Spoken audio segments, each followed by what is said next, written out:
आ गए आप लोग पढ़ने, तो फिर हम भी आ जाते हैं पढ़ाने। हाय माय डियर स्टूडेंट्स, मैं आशुतोष शुक्ला, आप सभी का एक बार फिर स्वागत है हमारा प्यारा प्यारा अच्छा अच्छा यूट्यूब चैनल एजुकेशनल प्रिंसिपल्स पे। और हम इस वीडियो में किस सब्जेक्ट की बात करने वाले हैं, टॉपिक देख लिया होगा तो समझ में आ गया होगा कि हम बायोलॉजी की बात करने वाले हैं, और बायोलॉजी क्लास 10। ठीक, तो अब बायोलॉजी क्लास 10 की सीरीज में हमारा लाइफ प्रोसेस पहला चैप्टर चल रहा है, जिसके अंदर हमने काफ़ी वीडियोस कवर अप कर लिए, जिसमें हमने न्यूट्रिशन कवर कर लिया, रेस्पिरेशन हमारा चल रहा है।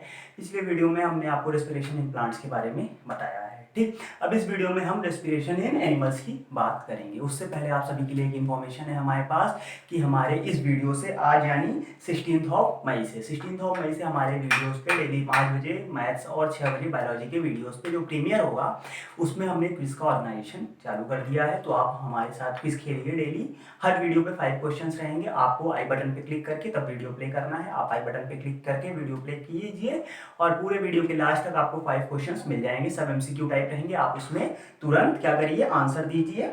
और जिस स्टूडेंट का आंसर सबसे पहले हमें प्राप्त होगा उसी के हिसाब से हम अगले दिन दोपहर 1 बजे हम विनर अनाउंस करेंगे। और विनर का अनाउंसमेंट हम अपने YouTube community page, Facebook page और इंस्टाग्राम पे फोटो के साथ उसकी और डिटेल के साथ उसको हम शेयर करेंगे। ओके, तो फिर आप सब भी जुड़िए और पहला विनर बनने की कोशिश कीजिए। कब से? 16 मई से कंटिन्यू डेली 5 बजे मैथ्स और 6 बजे बायोलॉजी के लिए। तो आइए हम आज का अपना ये वीडियो स्टार्ट करते हैं। वीडियो में हम आज इस वीडियो में बात करने वाले रेस्पिरेशन इन एनिमल्स में। इसमें हम इंट्रोडक्शन देंगे कि कौन कौन से एनिमल्स में किस किस तरह से रेस्पिरेशन होता है। उसके बाद हम रेस्पिरेशन या अमीबा की बात करेंगे, फिर अर्थवॉर्म में कैसे रेस्पिरेशन होता है उसकी बात करेंगे, फिर फिशेस में कैसे रेस्पिरेशन होता है उसकी बात करेंगे, और ह्यूमंस में कैसे रेस्पिरेशन होता है उसकी बात करेंगे। तो अब आइए फिर स्टार्ट करते हैं फटाफट बिना किसी दिक्कत के। पहला हम इंट्रोडक्शन में देखते हो भाई, रेस्पिरेशन हमने आपको पिछले वीडियो में बताया था कि रेस्पिरेशन मतलब बायोकेमिकल ऑक्सीडेशन ऑफ फूड, मतलब फूड से एनर्जी को बनाने का जो तरीका होता है उसी को क्या बोलते हैं, रेस्पिरेशन। एक बार रिवाइज कर लो, रेस्पिरेशन क्या होता है? Process of obtaining energy from food. ठीक भाई लोग, समझ में आ रहा है ना?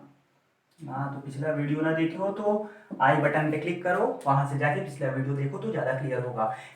रेस्पिरेशन क्या है? Process of obtaining energy from food, मतलब फूड से एनर्जी को ऑब्टेन करने का जो तरीका होता है उसी को हम क्या बोलते हैं? रेस्पिरेशन बोलते हैं। ये सारी चीजें हमने कवर अप कर ली है। तो आइए हम इस वीडियो की बात करते हैं। इस वीडियो में देखो, सबसे पहले हम देखेंगे किस किस एनिमल्स में किस तरह से रेस्पिरेशन होता है। सबसे पहले जो यूनिसेलुलर ऑर्गेनिजम्स होते हैं, यूनिसेलुलर मतलब हमने आपको बताया था, यूनिसेलुलर मतलब क्या होता है? यूनिसेलुलर मतलब जो केवल सिंगल सेल से बने होते हैं, 9th में आप लोगों ने पढ़ा है। तो यूनिसेलुलर ऑर्गेनिज्म जो होते हैं, जैसे मान लो अमीबा, ठीक है, इनमें जो रेस्पिरेशन होता है ये किसके थ्रू होता है पता है? ये सेल मेम्ब्रेन के थ्रू होता है, कि इनकी जो सेल मेम्ब्रेन होती हैं उसी के थ्रू इनमें रेस्पिरेशन हो जाता है। दूसरा, अब थोड़ा इससे बढ़ते हैं, जैसे हम आ जाते हैं किसमें आ जाते हैं, अमीबा के बाद आ जाते हैं हम अर्थवॉर्म में। थोड़ा ये और बड़े जानवर हो गए ना। अर्थवॉर्म में किस तरह से होता है? अर्थवॉर्म में इनकी किसके होता है? अर्थवॉर्म में इनकी स्किन के थ्रू होता है रेस्पिरेशन। अर्थवॉर्म का रेस्पिरेशन स्किन के थ्रू। अब हम इंसेक्ट्स में आ जाते हैं, जैसे हो गया ग्रासहोपर। ग्रासहोपर, ठीक, देखो इसका रेस्पिरेशन किस तरह से होता है? इंसेक्ट्स जैसे ग्रासहोपर का रेस्पिरेशन किस तरह से होता है? इनके बॉडी में एक स्पाइरिकल्स होते हैं। स्पाइरिकल्स मतलब होते हैं होल्स।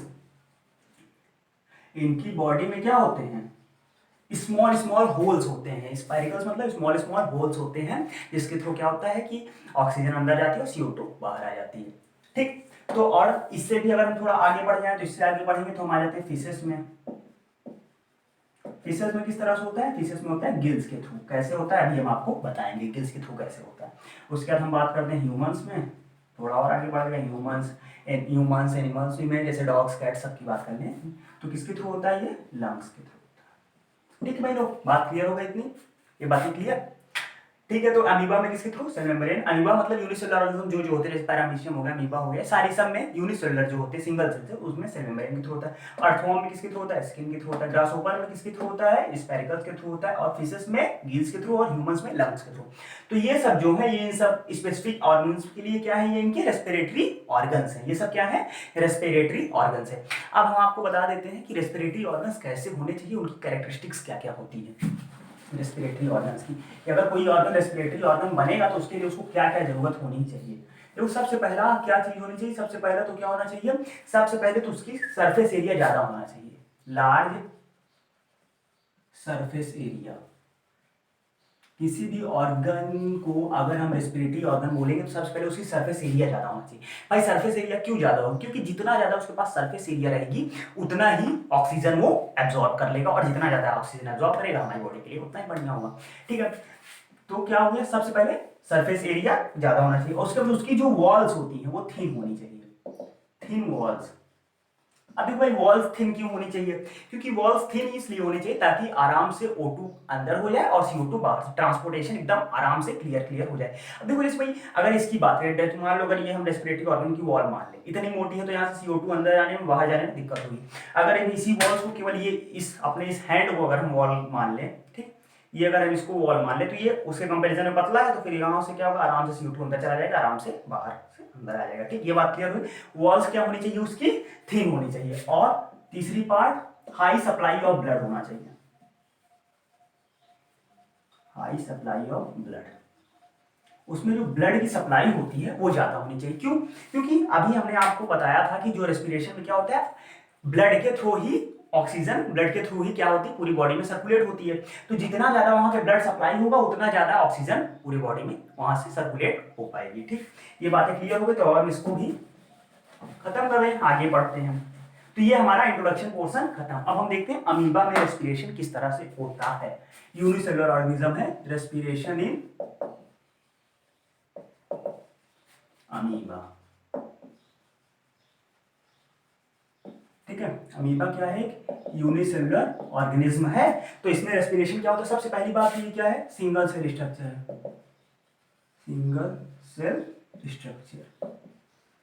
ठीक, इसमें अभी हमने बताया था रेस्पिरेशन किसके थ्रू होता है, स्किन के थ्रू, रेस्पिरेशन थ्रू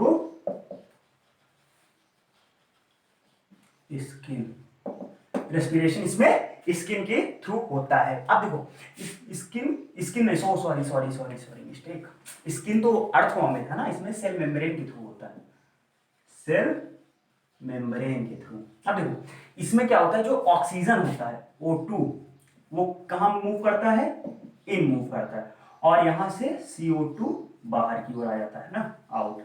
और ये बीच में जो ये है ये क्या है, सेल मेम्ब्रेन। ये बातें क्लियर हुई, सेल मेम्ब्रेन से ऑक्सीजन अंदर CO2 बाहर। अब देखो हम आपको एक अमीबा का स्ट्रक्चर बता के समझा देते हैं। देखो इस तरह, जैसे मान लो अमीबा का कोई शेप तो होता नहीं, ये हो गया अमीबा। ठीक है, हमारा ये अमीबा हो गया।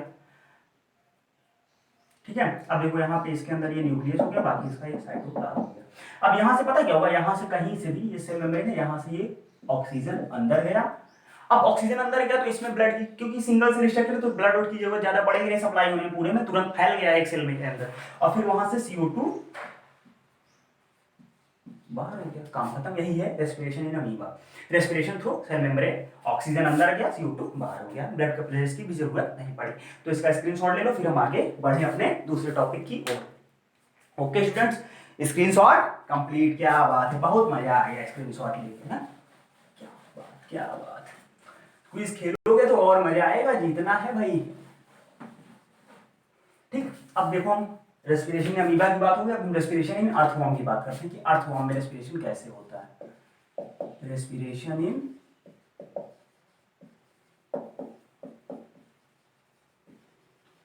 अर्थवॉर्म। देखो अर्थवॉर्म में जो रेस्पिरेशन होता है वो किसके थ्रू होता है, अभी हमने आपको बताया था। अर्थवॉर्म, देखो अर्थवॉर्म मिट्टी के अंदर रहता है, ये बात तो क्लियर है। इसको फ्रेंड ऑफ फार्मर भी कहते हैं। क्यों कहते हैं, क्योंकि ये मिट्टी को क्या करता है, एकदम छोटे छोटे पार्टिकल में मॉइस्ट कर देता है ताकि वो फर्टिलाइजर उससे ज्यादा हो जाती है, फर्टिलाइजेशन कैपेसिटी बढ़ जाती है। अब देखो क्या होता है इसमें कि अर्थवॉर्म में किसके थ्रू होता है, स्किन के थ्रू होता है। और स्किन कहाँ रहती है उसकी, मॉइस्ट सॉइल के अंदर। तो उसी सॉइल के जो मॉइस्ट सॉइल रहती है उसी में से वो ऑक्सीजन स्किन एब्जॉर्ब करती है, फिर स्किन के थ्रू ही वो बाहर चला जाता है। ठीक, तो देखो क्या होता है, takes respiration through skin। किसके थ्रू होता है रेस्पिरेशन, फटाफट, रेस्पिरेशन होता है स्किन के थ्रू। क्या, बात है। स्किन, अब स्किन जो इसकी रहती है हमेशा किस तरह से रहती है, मॉइस्ट रहती है। स्किन हमेशा क्या रहती है, मॉइस्ट रहती है। मॉइस्ट मतलब मॉइस्ट वर्ड किससे बनता है, मॉइस्ट वर्ड बनता है मॉइस्चर से, तो हमेशा इसकी स्किन में मॉइस्चर प्रेजेंट रहता है।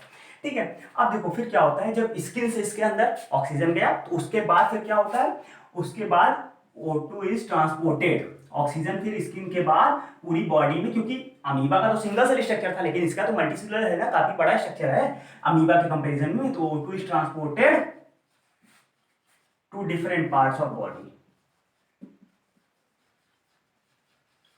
Different parts of body by blood. किसके द्वारा ट्रांसपोर्ट होता है, और ऑक्सीजन बॉडी के डिफरेंट पार्ट्स में किसके द्वारा ट्रांसपोर्ट होता है, ब्लड के द्वारा ट्रांसपोर्ट होता है। ठीक है, फिर ब्लड में क्या हुआ, फिर देखो ऑक्सीजन अर्थ फॉर्म में ली, किसके थ्रू, स्किन के थ्रू ऑक्सीजन उसके बॉडी में गई, स्किन के थ्रू ऑक्सीजन उसकी बॉडी में गई, फिर स्किन से ब्लड के थ्रू कहां गई, स्किन से गई ब्लड में, ब्लड से बॉडी पार्ट्स में। ठीक, बॉडी पार्ट्स या सेल मान लो, बॉडी पार्ट से फिर सेल में गई, फिर यही अब जब वापस आने की बात होगी तो यहां से क्या बन जाएगा, यहां से CO2 बन जाएगा, और फिर यहां CO2 ब्लड में, ब्लड के बाद CO2 स्किन में, और स्किन से CO2 इन्वायरमेंट में। सीधा यही फंक्शन है, और कुछ भी नहीं है। ठीक, तो ये बात होगी, इसका भी स्क्रीनशॉट ले लो, तो फिर हम आगे बढ़े अपने दूसरे वीडियो टॉपिक की। क्या बात है, ओके स्टूडेंट्स, स्क्रीनशॉट ले लिया, क्या बात है, क्विज खेल रहे हो कि नहीं आप लोग, खेलते जाना, आई बटन पे क्लिक करो, क्वेश्चंस दो, आंसर, क्वेश्चन देखो, फटाफट आंसर दो। तो हमने अभी तक रेस्पिरेशन इन अर्थवॉर्म की बात कर ली, अब हम बात करेंगे रेस्पिरेशन इन फिशेस। किसकी बात करेंगे, रेस्पिरेशन इन फिशेस, कि फिशेस में रेस्पिरेशन किस तरह से होता है, क्या बात है, फिशेस में रेस्पिरेशन कैसे होता है भाई, होता तो है, ऑर्गेनिज्म में जीने के लिए रेस्पिरेशन की जरूरत है, लेकिन होता कैसे होता है, थ्रू गिल्स। अब भाई देखो गिल्स क्या होते हैं, कहां प्रेजेंट होते हैं, पहले ये देख लो। मान लो एक हमारी आर्ट तो काफी बढ़िया है, नहीं तो मान लो ऐसे एक हम मछली बना देते हैं, क्या यार मछली भी नहीं बनेगी, क्या है नहीं बनेगी, मान लो ये हो गई मछली, ये नर्सरी के लड़कों वाली मछली। ठीक, मान लो यहाँ पे इसकी आई हो गई।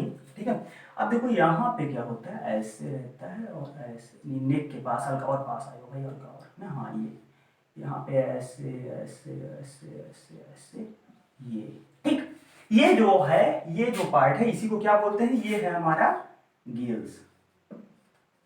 ठीक है, और ये वाला पार्ट ये इसका गिल कवर। बाकी तो मछली की पूरी बॉडी की बात तो देखना नहीं, ये आई माउथ, बाकी सब डिफरेंट डिफरेंट है, हमें मेन बात इसमें किससे है, गिल से है ना। तो फिर ये क्या है, हमारा गिल्स इस तरह से होता है। ठीक, अब देखो क्या होता क्या है, ठीक, देखो यहां से क्या होता है, सबसे पहले प्लांट, ये फिश क्या करती है, जो वाटर में ऑक्सीजन रहती है वही ऑक्सीजन ये एब्जॉर्ब करती है।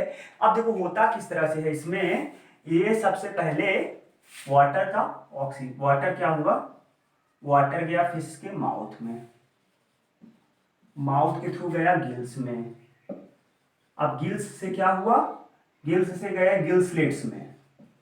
ठीक, अब गिल स्लिट्स में ऑक्सीजन सेपरेट हो गया, और ये फिर ये जो ऑक्सीजन है ये गया ब्लड में, और फिर ब्लड से गया बॉडी पार्ट्स में। ठीक है, देखो क्या हुआ, वाटर फिश के माउथ में गया, माउथ से कहां गया, गिल्स में, गिल्स में क्या हुआ, गिल्स में गिल स्लिट थी, गिल स्लिट्स ने क्या किया, ऑक्सीजन को वाटर से सेपरेट कर दिया। वाटर का फॉर्मूला H2O होता है ना, तो H2O से H2 को भगा दिएगा, जाओ भाई तुम्हारा हमें कोई काम नहीं, तुम बाहर निकल जाओ, वापस अपने पानी में चले जाओ, बचा क्या, ऑक्सीजन। तो ऑक्सीजन को उन्होंने ले लिया, फिर उसके बाद ऑक्सीजन को लेने के बाद फिर ऑक्सीजन उनके पास गया ब्लड में, ब्लड से फिर ऑक्सीजन गया डिफरेंट बॉडी पार्ट्स में। अब डिफरेंट बॉडी पार्ट्स से फिर यही सिस्टम उल्टा हो जाएगा, जब यहाँ से CO2 बनेगी तो फिर ये वापस आएगी ब्लड में, फिर ब्लड से आएगी ऑक्सीजन, ब्लड से फिर आएगी गिल स्लिट्स में, गिल स्लिट से गिल्स में, गिल्स से माउथ में, माउथ से फिर वाटर में वो भेज देंगे। तो मतलब यही पूरा फंक्शन है रेस्पिरेशन का फिशेस में। ठीक है, ये बातें क्लियर हुई। अब इसी को अगर आप स्टेटमेंट फॉर्म में लिखना चाहें तो पूरा ऐसे एक सिंपल सा स्टेटमेंट फॉर्म बना के इसको लिख दीजिए। कैसे, the fish take water through mouth and then water goes into gills में, and after that gills from gills water go into gill slits where water is from water oxygen is separated by gill slits, and after that the separated oxygen goes into blood, and from where it goes into different body parts and then cells of the body of fish, and from where cells के बाद क्या बनता है, from where the food is broken down into energy and after that release CO2 get again exposed into the water from where, from.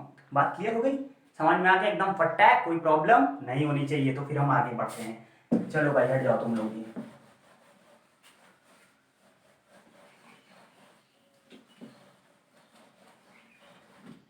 ठीक, अब देखो respiration in fishes भी हो गया। अब हम बात करेंगे रेस्पिरेशन इन ह्यूमन की। रेस्पिरेशन इन ह्यूमंस, ठीक, आदमियों में रेस्पिरेशन क्या होता है, हम लोग में रेस्पिरेशन कैसे होता है।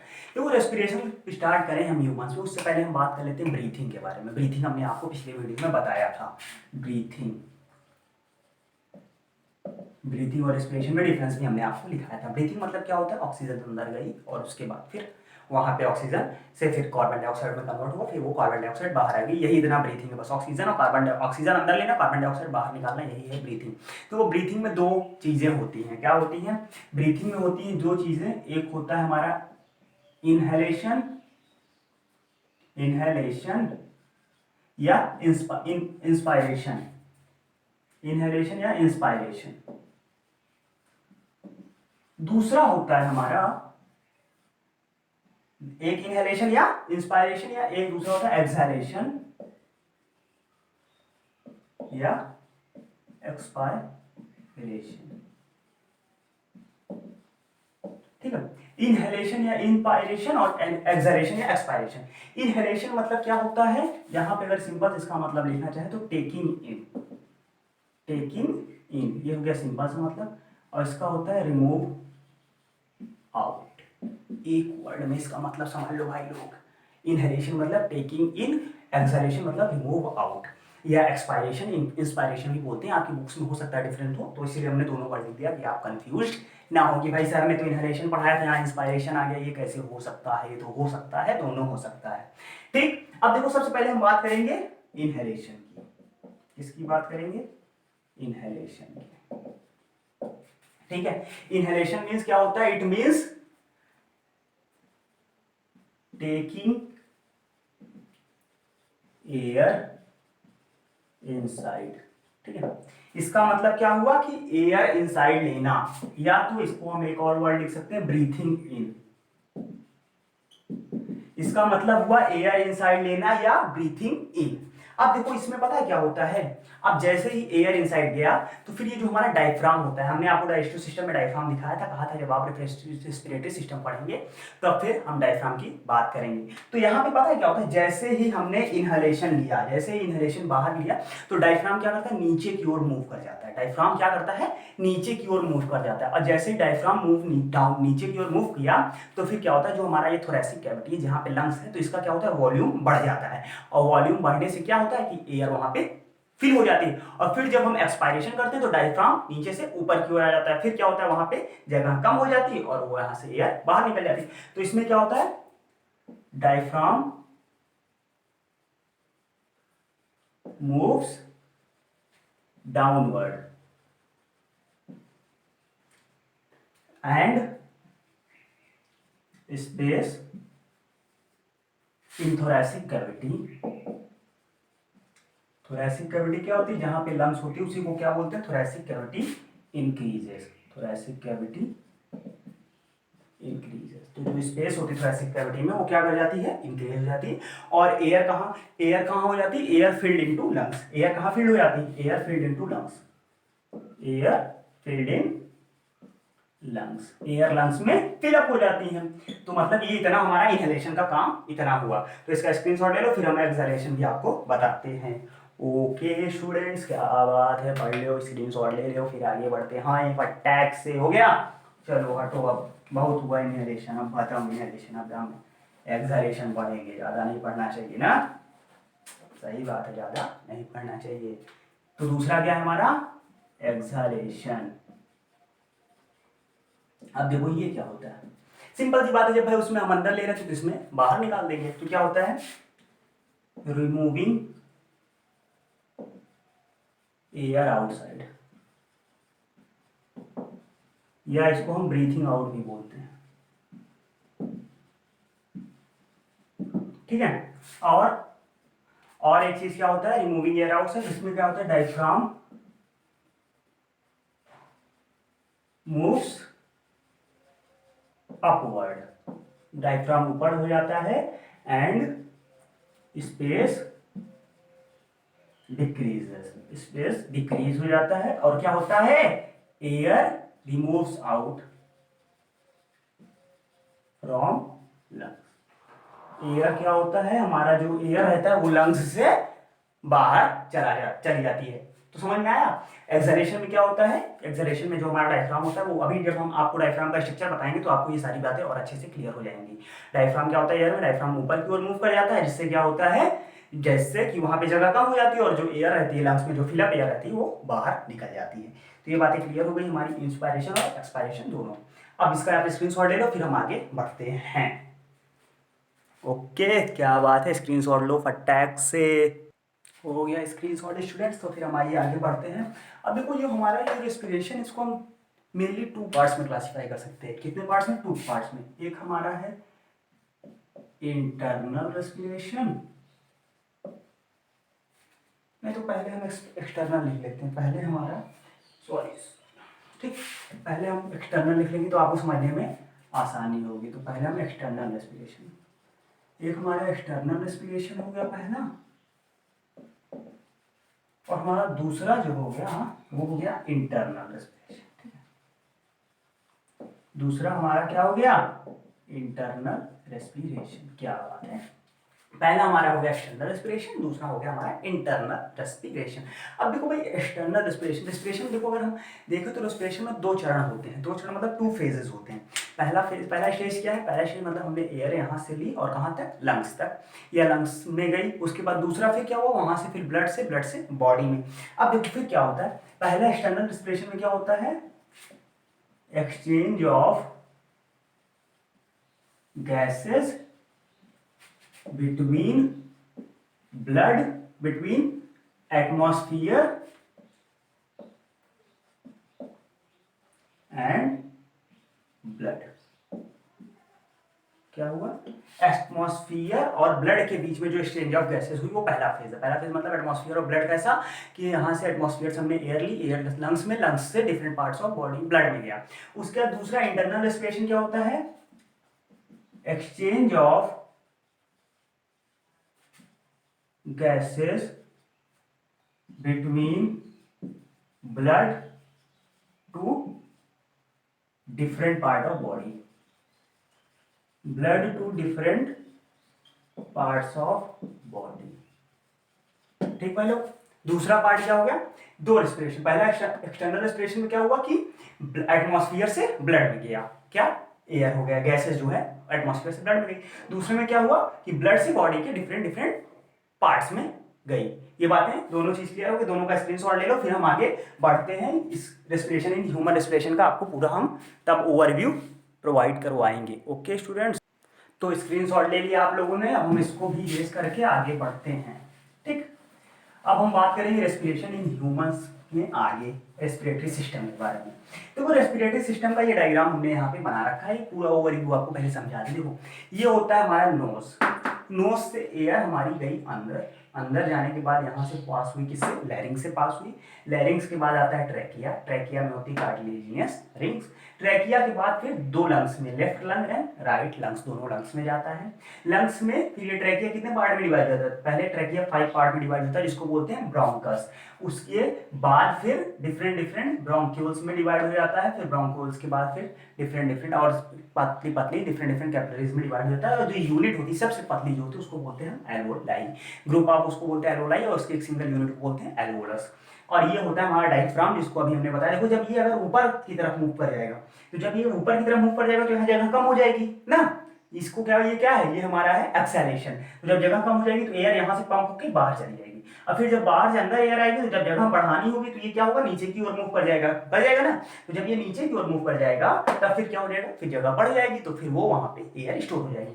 तो आइए पहले हम देखते हैं ह्यूमन की रेस्पिरेटरी सिस्टम में कितने कितने पार्ट्स होते हैं, ह्यूमन की रेस्पिरेटरी सिस्टम ना। तब यहाँ पे रेस्पिरेशन इन ह्यूमन हटाओ, रेस्पिरेटरी सिस्टम। ठीक, रेस्पिरेटरी सिस्टम।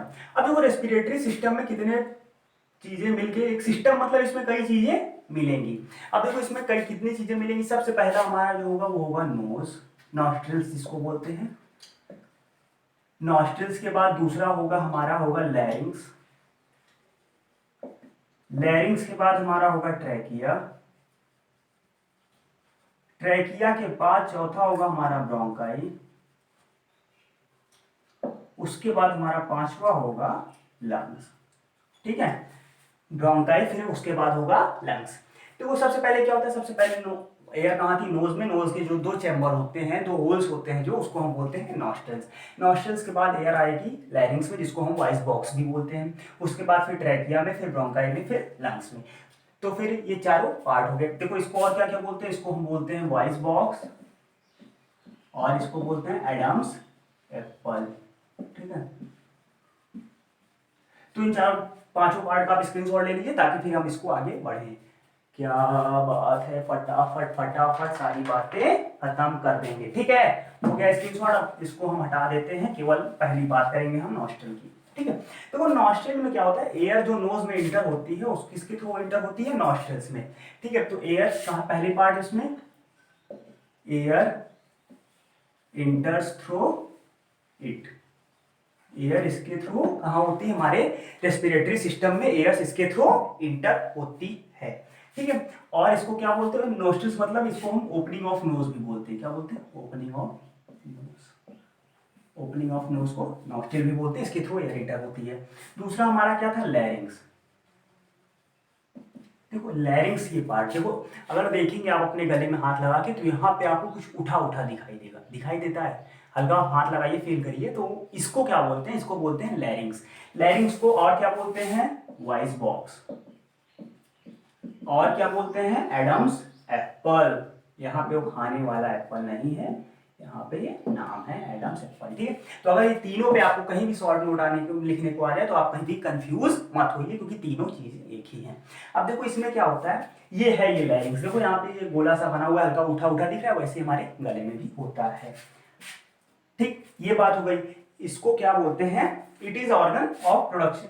इसको देखो वॉइस बॉक्स क्यों बोलते हैं, क्योंकि ये वॉइस बॉक्स इसलिए बोलते हैं क्योंकि ये वॉइस प्रोड्यूस करता है। देखो इसके अंदर पता क्या होते हैं, इसके अंदर होते हैं वोकल कार्ड्स, वोकल कार्ड्स लैरिंग्स के अंदर होते हैं। तो जब एयर अंदर और बाहर होती है तो जो वोकल कार्ड्स कर क्या करते हैं, वाइब्रेट करते हैं। क्योंकि जब हम बोलते हैं तो देखो हमारे मुंह से एयर बाहर निकलती है, तो वोकल कार्ड्स क्या करते हैं, वाइब्रेट करते हैं, और वोकल कार्ड्स जब वाइब्रेट करते हैं तो साउंड प्रोड्यूस होता है। तो क्या करता है, it produces sound by vibration of vocal cords present in it। ठीक है, वोकल कार्ड जो इसके अंदर होते हैं उसके वाइब्रेशन से ये क्या करता है, साउंड प्रोड्यूस करता है। अब देखो मेल्स और फीमेल्स दोनों में इसकी साउंड, इसकी साइज डिफरेंट होती है, जिसके कारण मर्दों की जो आवाज होती है वो मोटी होती है और औरतों की आवाज पतली होती है।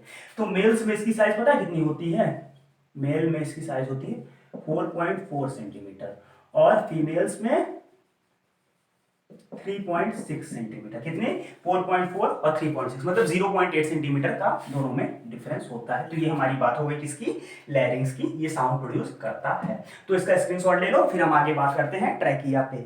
ओके स्टूडेंट्स, ठीक हो गया इसका। तो अब हम बात करते हैं ट्रैकिया पे। अगला क्या है हमारा, थर्ड पार्ट क्या है, देखो हमने नोज नॉस्ट्रिल की बात कर ली, उसके बाद यहाँ पे हम बात करेंगे ट्रैकिया। ट्रैकिया ये जो विंड पाइप है, ट्रैकिया को क्या बोलते हैं हम, विंड पाइप भी बोलते हैं। ट्रैकिया देखो पहला part, it is also known as wind pipe. इसको क्या और क्या बोलते हैं, इसको हम विंड पाइप भी बोलते हैं। पाइप वो पानी सप्लाई वाली पाइप नहीं है, यहाँ पे हवा सप्लाई वाली पाइप है, तो इसको क्या बोलते हैं, विंड पाइप बोलते हैं। बात क्लियर। अब देखो इसमें क्या होता है, ये कितनी सेंटीमीटर लॉन्ग होती है, इट इज अबाउट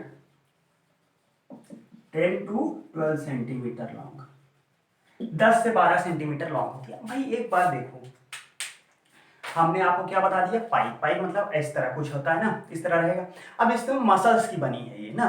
अब देखो जैसे अगर इसमें से हम एयर बाहर निकाल लें तो ये कॉन्ट्रैक्ट हो जानी चाहिए, होगी बिल्कुल भाई। कोई पाइप है उसको अगर उसमें से हम बाहर निकाल लें एयर, अभी अगर आप कोई पाइप लेके ट्राई करिए, ज़्यादा लंबी चौड़ी पाइप ना ले लीजिए क्योंकि उतनी एयर आप खींच नहीं पाएंगे। अगर आपकी प्लास्टिक की कोई इतनी इतनी बड़ी लगभग पाइप ले लो, उसके पीछे एक साइड हाथ लगा लो ना, और उसके दूसरे साइड से एयर बाहर की तरफ खींच लो, या तो क्या देखोगे कि आप वो कॉन्ट्रैक्ट हो रहा है कॉन्ट्रैक्ट। तो यहाँ पे भी वही होना चाहिए। ट्रैकिया भी जब विंड पाइप है तो यहाँ पे भी जब अगर ट्रैकिया से जब हम एयर बाहर निकाल देते हैं तो वो भी कॉन्ट्रैक्ट हो जाना चाहिए। अब यहाँ पे क्या होगा, कॉन्ट्रैक्ट हो जाएगा तो वो चिपक जाएगी, क्योंकि मसल्स हैं। मसल्स क्या करेंगी, एक दूसरे से जब चिपक जाएंगी, स्किन तो वहाँ है नहीं, तो जब एक दूसरे से चिपक जाएंगे तो छूटने में दिक्कत होगी। लेकिन ऐसा कभी होता है क्या कि हमारी ट्रैकिया चिपक जाए, विंड पाइप चिपक जाए? नहीं होता। क्यों नहीं होता? क्योंकि इसमें सी शेप्ड, सी इस तरह के आकार की सी शेप्ड में क्या होती है, कार्टिलेजिनियस रिंग्स, मतलब सी शेप्ड रिंग्स होती हैं जो किसकी बनी होती है, कार्टिलेज की बनी होती हैं। और वो रिंग्स क्या करती हैं, वो रिंग्स जब एयर बाहर की तरफ निकल जाती है तो ट्रैकिया के शेप को मेंटेन करने में काम करती हैं, ताकि ट्रैकिया हमारा जो वो कॉन्ट्रैक्ट होकर कोलैप्स ना हो जाए। ठीक है, तो क्या होता है, कभी कभी आ जाता है what are the function of cartilaginous rings, तो काफी इंपॉर्टेंट टॉपिक है, इसको ध्यान से देखिए। It contains C-shaped cartilaginous rings which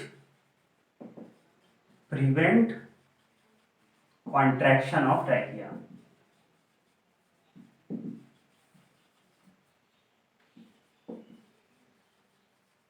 तो इस कार्टिलेजिनियस रिंग्स क्या करती हैं, ये ट्रैकिया के कॉन्ट्रैक्शन को रोकती है। देखो ये कार्टिलेजिनियस रिंग्स है ना, ये क्या करती है, ट्रैकिया ऐसे सी शेप्ड बना लेती तो ट्रैकिया के कॉन्ट्रैक्शन को वो रोक देती है।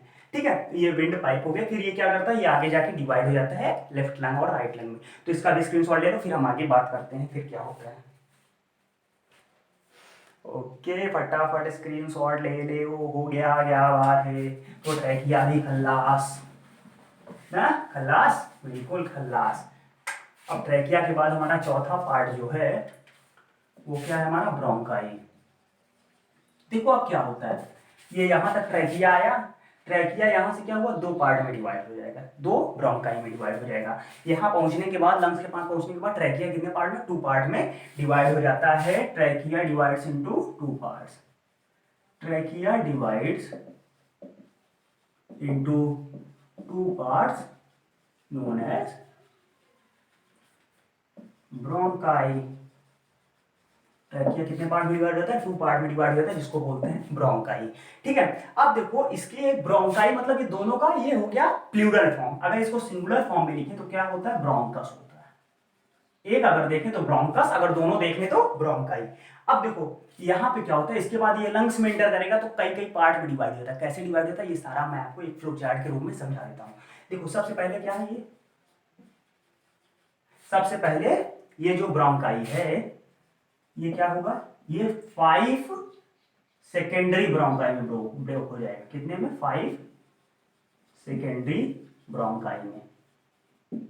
ठीक है, 5 सेकेंडरी ब्रोंकाई में ब्रेक हो जाएगा। फिर उसके बाद क्या होगा, ये जो सेकेंडरी ब्रोंकाई होंगे ये और फाइनल ब्रोंकाई में ब्रेक होंगे, ये होंगे और फाइनल ब्रोंकाई में, इससे भी छोटे छोटे ब्रोंकाई में ब्रेक हो जाएंगे। उसके बाद फिर ये जो होंगे ये एल्वो लाई में ब्रेक हो जाएंगे। और एल्वोलाई की यूनिट को क्या बोलते हैं, एल्वियोलस। जैसे इसकी यूनिट ब्रोंकाई की ब्रोंकस, वैसे इसकी यूनिट, देखो क्या होता है, ये ब्रोंकाई, ये देखो यहां ध्यान दो, ये एक सिंगल ब्रोंकाई आया, यहां से 1 2 3 4 5 सेकेंडरी ब्रोंकाई में डिवाइड हो गए। फिर ये और फाइनल ब्रोंकाई में, उसके बाद ये एल्वोलाई में। तो ये जो एल्वोलाई होती है ये इस तरह से स्ट्रक्चर होता है, ये है एल्वोलाई। एक यूनिट इसका एल्वोलस, बाकी ये जो सारी है ये एल्वोलाई हो गई। ये बात क्लियर हो गई। तो ये हमारी बात हो गई, ब्रोंकाई की भी बात हमने कर ली। अब इसका भी आप स्क्रीनशॉट ले लो, तो फिर हम आगे बढ़ते हैं लंग्स की तरफ, ताकि लंग्स को बता के फिर हम आपका ये टॉपिक भी फिनिश कर दें। क्या बात है, ठीक, बात क्लियर हो गई। ब्रोंकाई हो गया, बिल्कुल सर जी, होता है यार, क्या बात है, पढ़ते रहो, मजा लेते रहो, लेकिन पढ़ाई को मजे में ना ले आने। तो फिर तो बताया ही था मैं क्या होगा। ठीक, तो किस खेल रहे हो ना, खेलते रहो कंटिन्यू, क्योंकि कल आपकी फोटो चाहिए मुझे। अब देखो क्या होता है, पांचवा पार्ट, लंग्स। देखो लंग्स क्या होता है, लंग्स दो लंग्स होते हैं, एक राइट साइड वाली एक लेफ्ट साइड वाली। अब बड़ी कौन सी होती है, क्या दोनों बराबर होती है? नहीं, राइट साइड वाली हल्का सा स्लाइटली बड़ी होती है। जो राइट लंग्स होते हैं, जो राइट लंग है वो क्या होता है, उसमें 3 डिविजन्स होते हैं, 3 डिविजन्स या लोब्स इसको बोलते हैं। और लेफ्ट लंग में 2 डिविजन्स होते हैं जिसको हम लोब्स भी बोलते हैं। और जो ये राइट साइड वाली होती है ये लेफ्ट साइड वाली से थोड़ा सा बड़ी होती है। बात क्लियर? अब देखो लंग्स क्या होती हैं, lungs are respiratory organs of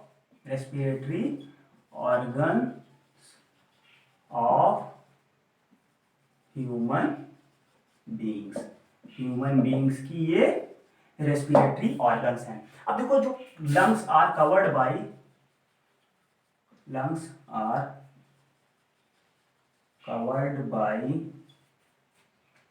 membrane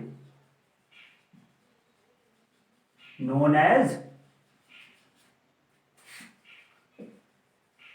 plural membrane, ठीक है। और इट्स कैविटी, जो प्लूरल मेम्ब्रेन की कैविटी होती है इसको पता है क्या बोलते हैं, इस cavity called pleural cavity filled with pleural fluid। इसकी कैविटी क्या होती है, प्लूरल कैविटी बोलते हैं, जो किससे फिलअप होती है, प्लूरल फ्लूइड से। देखो ये जो है ये मेम्ब्रेन, ये देखो मैंने लिखा है ये प्लूरल मेम्ब्रेन, और ये जो है ये इसकी कैविटी है, ये किससे भरी होती है, प्लूरल कैविटी से। अब देखो प्लूरल फ्लूइड का काम क्या होता है, ताकि ये जो लंग्स में देखो, क्योंकि लंग्स भी कॉन्ट्रैक्ट होती रहती है, कॉन्ट्रैक्ट रिलैक्सेशन होता रहता है इसमें भी, तो इसमें क्या होता है ताकि ये इसके स्मूथनेस बनाए रखे, जो प्लूरल फ्लूइड होता है वो स्मूथनेस बनाए रखता है, रफनेस नहीं आने देता है, और ये जर्किंग से भी इसको प्रोटेक्ट करता है। और इसका जो यूनिट इसमें पता है कितनी एल्वोलाई होती है, इट कंटेन्स about 300 मिलियन, कितने, 300 मिलियन एल्वोलाई। इसके अंदर करीब 300 मिलियन एल्वोलाई होती है, ठीक। और एल्वोलाई क्या होती है, alveoli unit of respiratory system होती है। तो ये बातें यहाँ पे क्लियर हो गई। अब देखो इसका स्क्रीनशॉट ले लो ताकि फिर हम आगे बढ़ें और थोड़ा आपको इस रेस्पिरेटरी सिस्टम का एक और ओवरव्यू प्रोवाइड कराएं। ओके स्टूडेंट्स, क्या बात है, स्क्रीनशॉट भी ले लिया आप लोगों ने, ठीक है।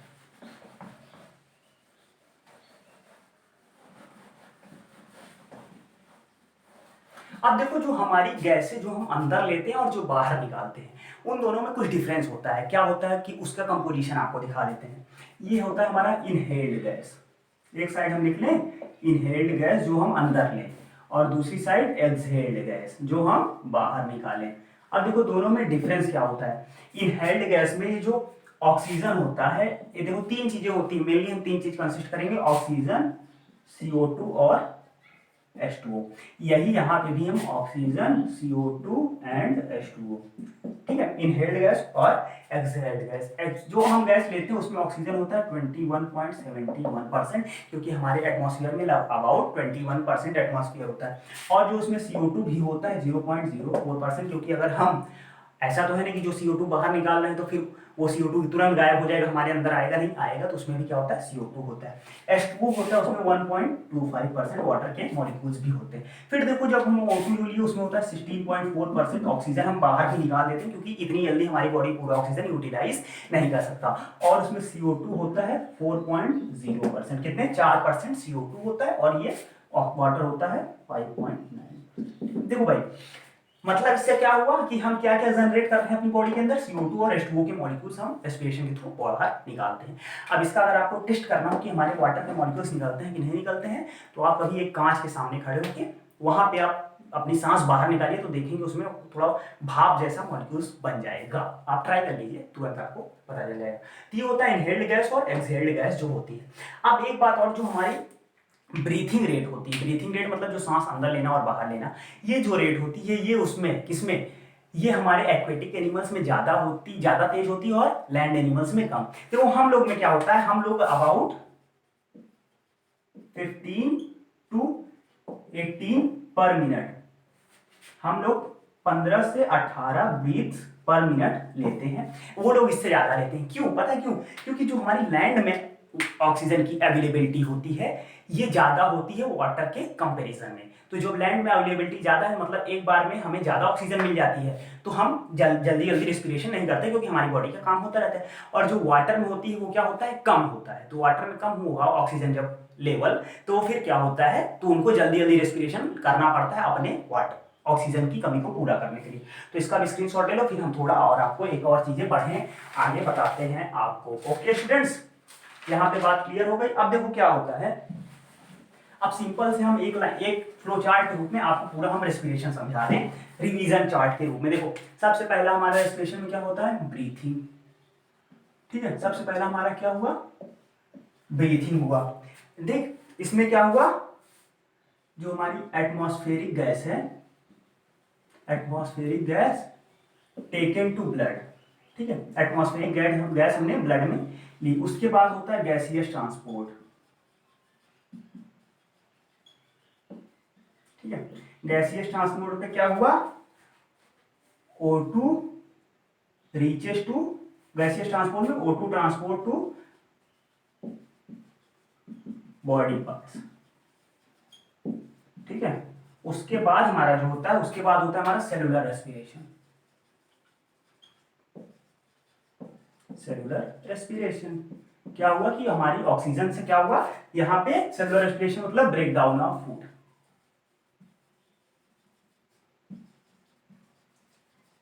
अब यहीं पे अगर हम CO2 का चार्ट देख लें तो फिर ये यहाँ से गैसियस ट्रांसपोर्ट ये ऊपर की ओर उल्टा एडजस्ट हो जाएगा। ठीक, तो मतलब ब्रीथिंग मतलब हमारी एटमॉस्फेरिक एयर ब्लड में आई, ब्लड से गैसियस ट्रांसपोर्ट हुआ, ऑक्सीजन कहाँ पहुंचा? बॉडी पार्ट्स में, फिर वहां सेलुलर रेस्पिरेशन हो गया, मतलब क्या हुआ कि फूड का ब्रेक डाउन हो गया।